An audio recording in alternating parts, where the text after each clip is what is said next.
yang bernama Yuna. Husna tu penulis dia, Mira. Okey.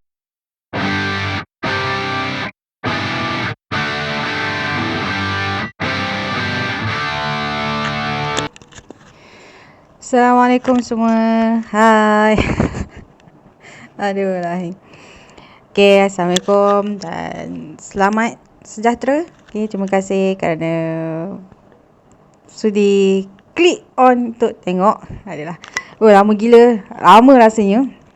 Tak buat YouTube. Okay, pasal review buku. Tak kisahlah YouTube ke video IG story ke Reels ke kan. Tapi lama rasanya tak buat review video tentang buku ni. So ingat nak mula balik, insyaAllah. So minggu lepas saya menerima kiriman sebuah buku daripada Bookcute. Okay, so mana? Oh, ni dia, K-pop Girl yang terbaru. Okay, siri yang terbaru, buku yang ketiga. K-pop Girl Iconic yang berbakat oleh Husna Azman, penulis dia. Iconic adalah fandom bagi kumpulan Icon. K-pop Girl Iconic yang berbakat ni dia mengisahkan tentang seorang remaja perempuan yang bernama Yuna. Husna tu penulis dia, Mira. Okey. Yang bernama Yuna. Okey. Yuna ni dia punya satu bakat menulis lirik. Okey, lirik lagu. So macam dia suka dengan diari dia nulis lirik lagu, tengok keadaan sekeliling, tulis lirik lagu, dan dia sangat berminat dengan kumpulan Icon. So kat sekolah dia pula ada buat pertandingan menulis lirik lagu. Okey, Yuna mengambil keputusan untuk menyertai pertandingan tersebut. Tapi dia ada dapat tentangan daripada ibu dia sendiri. Ibu dia tak kasih dia join benda-benda ni. Ibu dia tak suka pun dia minat dengan K-pop ni. At the same time, walaupun dia dapat tentangan daripada ibu dia, ayah dia memberikan sokongan yang baik lah, memberikan semangat pada dia. Just go with it, ayah dia cakap. Sebab bila lagi kan kita dah ada bakat, lepas tu peluang hanya datang sekali. Peluang dah ada sekarang, why not you just grab it. So macam Yuna pun akhirnya sertai juga pertandingan tersebut, walaupun dapat tentangan daripada ibu dia juga. Tapi akhirnya Yuna kalah. Dia tak menang pun pertandingan tu. Dia tidak dipilih sebagai pemenang. Ini bukan spoiler ya, ternyata tulis di sinopsis juga. So bila saya baca sinopsis, saya rasa macam kenapa kalah selalunya hero, heroin, watak utama walaupun melalui sesuatu dugaan, ujian dalam mendapatkan sesuatu, akhirnya kau pasti akan dapat juga kan. That is a typical punya cerita. Dan kehidupan kita pun macam tu kan. Kalau kau berusaha untuk itu, insyaAllah kau akan dapat kan. InsyaAllah kalau itu yang terbaik untuk kau. Adakah ini tidak terbaik untuk Yuna? So macam saya tanya-tanya jugalah. Mungkin sebab ibu dia tidak merestui apa yang dia lakukan, dia kalah. Apa yang terjadi? So kena baca lah. So daripada situ dia buat saya juga curious untuk baca apa jadi pada Yuna sebenarnya. Kalau betul dia kalah, dia down gila-gila ke? Memang takkan dapat ke jumpa dengan kumpulan Icon ni, atau ada cara lain untuk dia jumpa dengan kumpulan Icon ni? So macam mana saya tak boleh lah tengok muka dia comel ni. Saya tak pasti siapa ni. Maaf lah, saya tahu ahli-ahli dia, tapi cuma bila dia translate dalam literasi ni, saya macam confused sikit.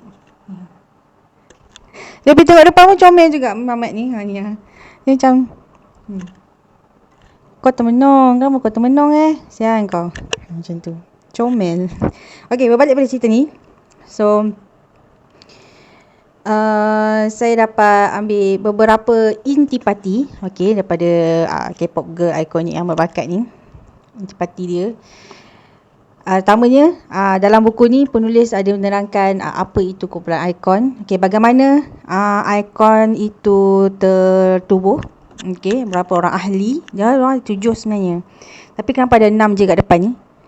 Tu kena baca lah. Bagi Iconic, diorang tahulah sebab apa.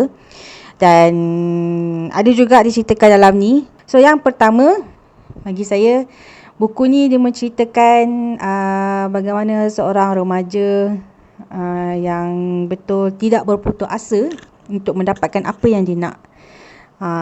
Sekarang watak Yuna ni satu watak yang merendah diri, tidak yakin dengan diri dia. Yuna dia rasa dia belum boleh ke, dia macam dia belum cukup boleh untuk pergi ke satu tahap itu, walaupun dah ada bakat tersebut. Sama lah macam realiti hidup kita pun macam tu kan.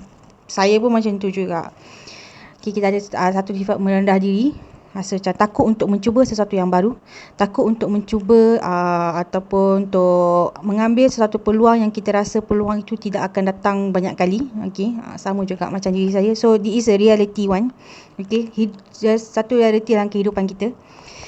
So macam mana Yuna ni, okay, dia cuba lawan, okay, rasa takut dia, rasa putus asa dia cuba melangkah keluar daripada zon selesa, dengan of course dengan support daripada keluarga, walaupun tentangan daripada ibu dia, tapi dia dapat sokongan daripada ayah dia, and then kawan dia, and then rasa tekad di hati bersama dengan kumpulan ikon dia ni. Okay, so itu satu intipati yang cukup baik sebenarnya, sangat baik, dan dinulis pun dengan baik sebenarnya.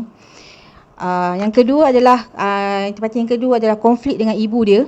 Okey, tak kisahlah dengan siapa-siapa pun dalam kehidupan realiti kita pasti ada satu konflik dengan orang yang rapat dengan kita, tak kisahlah keluarga ke, kawan ke, special ke, whatsoever lah kan. So macam apa yang kita nak lakukan akan ada tentangan, dan pastinya apa yang kita lakukan itu pasti ada ujian, ada cabaran je. Nak tengok macam mana kita punya usaha, okey, ikhtiar kita sekuat mana untuk kita mendapatkan sesuatu yang kita betul-betul kita kata nak. Kau kata kau nak, tapi bila ada ujian kau merungut, macam tu kan.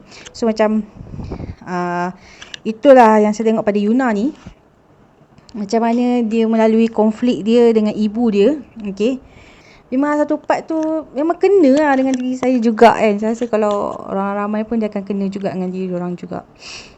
So macam Yuna ni dia minat dengan ikon ni, tapi apa saja yang melibatkan ikon ni dia tak boleh buat apa-apa.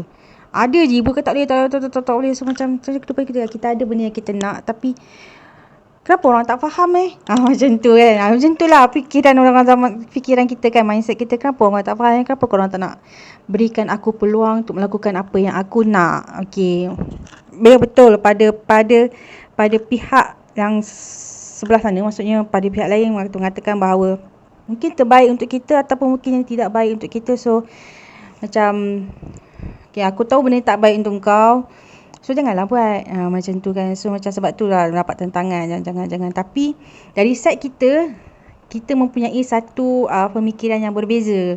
Kita tahu diri kita macam mana, kita rasa benda ni boleh kita lalui, tak memudaratkan diri kita.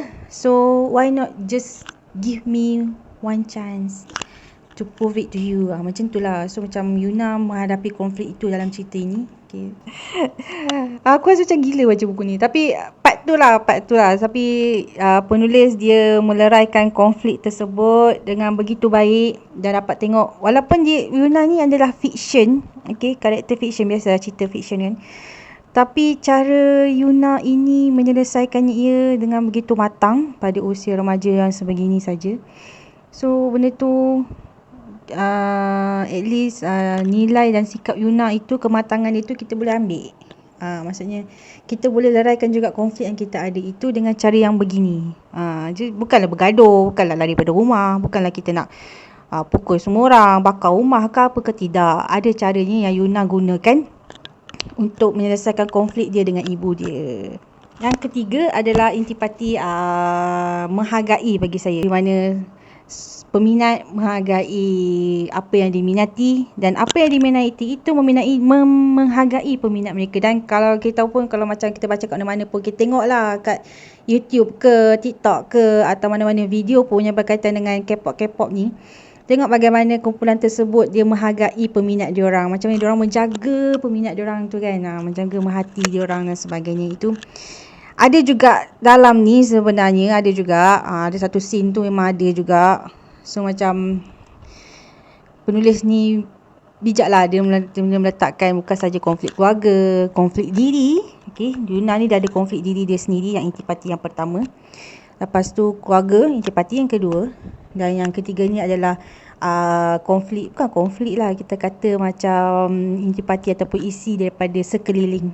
Okay, sekeliling tu yang paling besar ini adalah kumpulan ini sendirilah, ikon yang ingin diketengahkan dalam buku ini. So kalau baca, ini pasal orang yang peminat, dengan band dia je. Semualah menghargai je. So, cuba ambil intipati tu, kita twist, masukkan dalam kehidupan kita. Macam mana kita menghargai orang sekeliling kita, menghargai apa yang kita ada, bersyukur dengan apa yang kita ada, menghargai setiap saat kita berada di muka bumi ni. Wah, gitu kan. Filosofi sangat. Itu yang intipati yang ketiga lah. Okay, yang last sekali, tiga je yang penting bagi saya, bagi buku ni. Yang extra miles ni tu, ada satu scene tu di mana kalau korang macam tengok K-pop ke video ke apa kan, memang ada satu band, macam band-band ni diorang macam pergi mana-mana, bukan pergilah, macam diorang rehearsal, diorang step ikut step macam ni. Lepas tu kalau diorang betul-betul atas pentas, ada satu karakter tu, okay, tiba-tiba dia berubah daripada rehearsal sendiri. Okay, ini berlaku kat mana-mana group pun, bukan Icon saja, mana-mana group lah. Yang latest saya tengok BTOB. Macam mana diorang dapat bernafas, macam mana entah Super Junior pun kan, baru-baru ni. So macam benda tu, scene tu yang comel tu, gelagat yang comel tu, penulis letakkan juga dalam buku dia. Ada juga dalam ni. Ada satu scene tu macam macam comel lah. Part mana, time mana, korang kena baca lah. Jalan cerita dia pun tak terlalu cepat dan tak terlalu lambat. Macam tak adalah bosan sangat baca kan. Kalau lambat pun, kalau cepat pun kita tak faham ni apa ni kan. Cuma pengenalan Yuna terhadap kumpulan Icon ni, maksudnya minat dia tu kepada kumpulan Icon ni mungkin dia lambat sikit lah. Dia lambat berapa tahun baru macam baru macam dia ketengah kasih ke Icon ni. So mula-mula tu dia lebih kepada Yuna, live Yuna dahulu macam tu. Dan latar masa bagi saya bagi cerita buku ni, mula-mula saya ingatkan Malaysia tau. Ataupun fantasi yang di mana dunia yang tak wujud macam tu kan. Tapi lah lama-lama tu, baru saya tahu dia berada di mana. Satu part tu macam penulis dia mengenengahkan atau menulis ataupun menguraikan ketiadaan dalam kumpulan Icon ni dengan cukup baik. Apa itu ketiadaan itu? Kena baca lah. Macam, dan dia menjadikan ketiadaan itu satu elemen penting. Satu elemen penting dan yang menggerakkan cerita ini. Sangat cantik. So bila sampai kepada kemuncak ketiadaan itu, rasa macam alah sedihnya macam.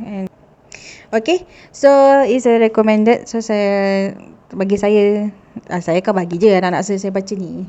Tak salah pun kalau kau nak minat sesuatu benda tu. Tak kisahlah K-pop ke, anime ke, gamers ke, apa-apa sahaja. Kau minat congkak sekalipun, kau obses dengan congkak basikal sekalipun, ada part-part dia yang jangan terlalu kita ke depan sangat. Maksudnya jangan terlalu sangat lah, jangan merosakkan kehidupan kita. Balance. Okay, you know yourself and make it balance. Kalau rasa macam you don't know yourself, keep it simple, sederhana. Okay, so kalau korang ada orang yang macam boleh keep you on track, dan teruskan berhubung dengan orang tersebut. Macam tu lah. Okay, itu untuk buku ni. Saya rasa cukup untuk buku ni. Sampai tu juga. Next adalah postcard. Ni postcard. Postcard daripada Book Cute. So ini ada watak-watak dia, banyak dalam ni. So sekarang ni pun, kalau tak silap saya, Book Cute tengah melancarkan Fantasi Raya. Fantasi Raya sehingga 30 April. Apa itu Fantasi Raya? Fantasi Raya itu beli mana-mana buku Book Cute, and then akan dapat postcard Fantasi Raya. Dia ada dua design, satu design belah malam, satu design belah siang. Macam mana nanti saya akan letak dekat tepi-tepi ni. Tengok. So insyaAllah kita pun akan melalui sambut hari raya kita dengan macam dulu balik, insyaAllah. Tapi jagalah diri baik-baik kan. So bolehlah, instead of bagi kad raya, kita bagi postcard raya kan. Bagi postcard raya, hantar kepada anak saudara, orang-orang yang kita sayang.